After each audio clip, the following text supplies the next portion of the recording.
రెచ్చగొట్టేందుకు వచ్చిన వైసీపీ నేతలను అమరావతి రైతులు తరిమి కొట్టారు అని అన్నారు మంత్రి గొట్టిపాటి రవికుమార్. రాజధానిపై కన్ఫ్యూజన్ లో జగన్ రోజుకో మాట మాట్లాడుతున్నారని, 3 రాజధానుల పేరుతో 5 ఏళ్లు కాలయాపన చేశారని ఆరోపించారు. రాజధాని కోసం ఒక్క రూపాయి కూడా ఖర్చు పెట్టని జగన్ 450 కోట్లతో తానుండేందుకు మాత్రం ఒక భవనం కట్టుకున్నారు అంటూ విమర్శించారు గొట్టిపాటి రవికుమార్.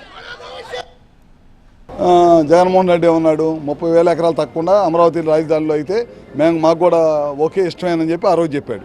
ఏది మేము హైదరాబాద్లో రాష్ట్రం విడిపోయిన తర్వాత హైదరాబాద్లో అసెంబ్లీలో ఇక్కడికి వచ్చిన తర్వాత ఏం చెప్పారు, ఎలక్షన్ ముందు వచ్చే తలకి మేము ఎలక్షన్ ముందు ఏమన్నా మేము రాజధాని నేను ఇల్లు కట్టుకున్నానని చెప్పాడు.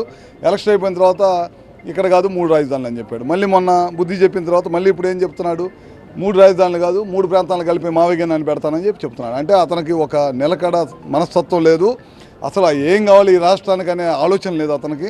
అందువల్ల మనిషికి రోజుకు ఒక రకమైన తిక్క భాష మాట్లాడతా అతను కన్ఫ్యూజ్ అవుతా, ప్రజలందరినీ కన్ఫ్యూజ్ చేస్తా రాష్ట్రాన్ని రాజధాని లేని రాష్ట్రంగా చేయడానికి ఒక కంకణం కట్టుకున్నారన్నమాట.